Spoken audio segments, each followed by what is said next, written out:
ইসলামী আন্দোলন বাংলাদেশ কি চায়? ইসলামী আন্দোলন বাংলাদেশের বক্তব্য কি, উদ্দেশ্য কি, নীতি কি, আদর্শ কি, কর্মসূচি কি? এই ব্যাপারে আমরা অনেকেই জানি, অনেকেই জানি না। ইসলামী আন্দোলন বাংলাদেশ বিশ্বাস করে শুধু দল, নেতা, ভূখণ্ড পরিবর্তনের মাধ্যমেই দেশের শান্তি আসতে পারে না, যতক্ষণ পর্যন্ত নীতি ও আদর্শের পরিবর্তন না হবে। এ দেশ বারবার পরিবর্তন হয়েছে। এ দেশ এক সময় ছিল মুসলমানদের।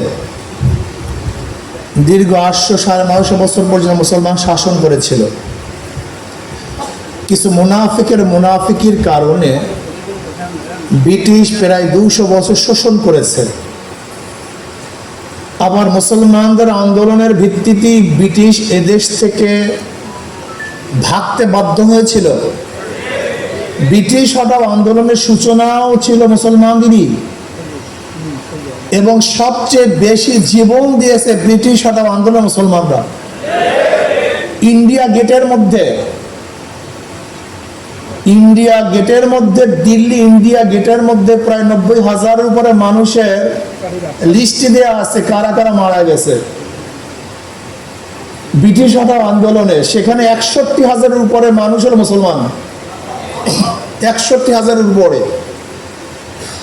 তার মানে হলো সবচেয়ে মুসলমানদের জীবন এবং মুসলমানের রক্ত বেশি ব্যয় হয়েছিল ব্রিটিশ হটাও আন্দোলনে। উদ্দেশ্য কি ছিল? সাম্যতা, মানুষের মর্যাদা, অধিকার, সুন্দর জীবন যাপন। যেহেতু ব্রিটিশরা বৈষম্য করেছিল, মুসলমানদের অধিকার বাস্তবায়ন করছিল না, বিধায়ী মুসলমানরা তাদের অধিকারকে প্রতিষ্ঠা করার জন্য আন্দোলন সংগ্রামে ঝাঁপিয়ে পড়েছিল।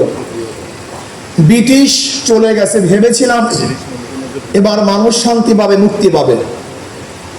কিন্তু ভারতের সংখ্যাগরিষ্ঠ মানুষ আবার মুসলমানদের সাথে বৈষম্য। কেমন বৈষম্য আপনি চিন্তাও করতে পারবেন না। এত জুলুম অত্যাচার করার কারণে মুসলমানরা চিন্তা করছে মুসলমানদের জন্য আলাদা ভূখণ্ডের প্রয়োজন, আলাদা দেশের প্রয়োজন। মুসলমানদের আন্দোলনের কারণে পাকিস্তান নামীয় একটা দেশ আমরা পেয়েছিলাম। 1947 সনে আমরা যে পাকিস্তান পেয়েছিলাম, সেই পাকিস্তানের পিছনে ভূমিকা ছিল কাদের? কথা বলেন না কেন একসাথে? আন্দোলন কারা করেছিল?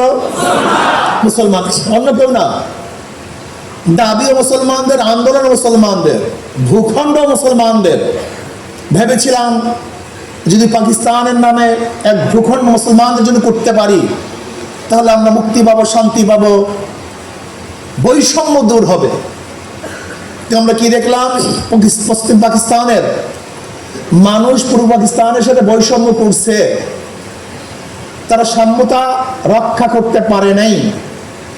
একত্রে চিন্তা করলাম যে না, আমরা আলাদা হব। যদি আলাদা হতে পারি তাহলে আমরা শান্তি পাবো। পাকিস্তানের বিরুদ্ধে আন্দোলন কেন করেছিলাম? 3টা স্লোগান ছিল। কয়টা?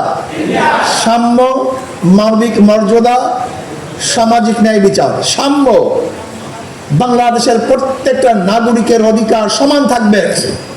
সে মুসলমান, হিন্দু, বৌদ্ধ, খ্রিস্টান, নাপিত, চামার, ঋষি, কামার, শ্রমিক, মজদুর, মালিক, যেই হোক না কেন, পুরুষ মহিলা প্রত্যেকটা মানুষের অধিকার সমান হওয়া চাই। জুলুম অত্যাচার বিচার না হওয়া চাই। সাম্য, মানবিক মর্যাদা। সে যেই হোক না কেন, সে ডিসি হোক, এসপি হোক, আর ওই অফিসের পিয়ন হোক না কেন, সে নাপিত হোক না কেন, চামার হোক না কেন, সৈয়দ, চৌধুরী, সে যত বংশীয় হোক না কেন এবং নির্বংশী হোক না কেন, মানবিক মর্যাদা।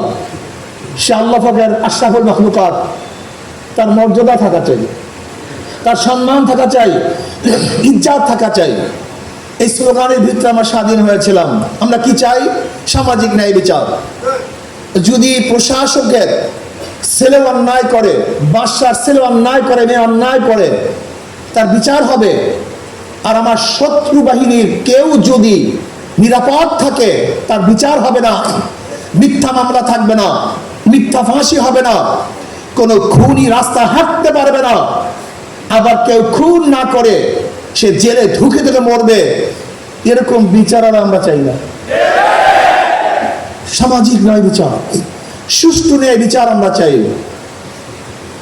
কিন্তু যে স্লোগানের ভিত্তিতে আমরা স্বাধীন করেছিলাম, আজকে 71 থেকে 2026 পর্যন্ত না সাম্যতা পেয়েছি, না মানবিক মর্যাদা পেয়েছি, না সামাজিক ন্যায় বিচার প্রতিষ্ঠিত করে পেরেছি। আমরা শুধু চেতনা বিক্রি করি। কি বিক্রি করি? শুধু চেতনা বিক্রি করি। কে স্বাধীনতার ঘোষক, কে স্বাধীনতার রক্ষক, কে স্বাধীনতার সূচক, কে মুক্তিযোদ্ধা, কে মুক্তিযোদ্ধা না, বা শুধু চেতনা বিক্রি করো। কে বাঙালি, কে নন বাঙালি, কে মৌলবাদী, কে মৌলবাদী না, বা শুধু চেতনা বিক্রি করি। এইমাত্র আমাদের সেলিম সাহেব বক্তৃতা করেছেন, 71-এ বহু দেশ স্বাধীন হয়েছিল আমাদের সাথে, একটা দুইটা না, বহু দেশ স্বাধীন হয়েছিল, যার নাম উনি বলেছেন। সিঙ্গাপুর আমাদের সাথে সাথে সাময়িক স্বাধীন হয়েছে, মালয়েশিয়া আমাদের সমসাময়িক স্বাধীন হয়েছিল। এই যে মিডিল ইস্টে প্রায় রাষ্ট্রগুলি প্রায় সমসাময়িক স্বাধীন হয়েছিল, তাদের অবস্থা কোথায়? কোথায় তাল গাছ আর কোথায় বেল গাছ, কোথায় কি? একই সাথে স্বাধীন হয়েছিলাম। আমরা শুধু চেতনা বিক্রি করি, উন্নয়নের কোনো চিন্তা আমরা করি না, শুধু চেতনা বিক্রি করি। বিক্রি করো, আরো বিক্রি করো, এখনো চেতনা বিক্রি শুরু হয়ে গেছে। সব দালালদের কাজ। কিছু দালাল ফিট করা হয়েছে চেতনা বিক্রি করা। দেখবেন এখন দালালরা শুরু করেছে আবার, ভারত ছাড়া বাঁচতে পারবো না, ভারত ছাড়া টিকতে পারবো না, ভারত ছাড়া আমাদের কোনো উপায় নাই, 3 দিকে ভারত বিস্ফোরণ করে আছে। আমি বলি, ভারত আমাদের কি করবে? ধরে না পেটের মধ্যে আমরা গুড়ি কৃমি,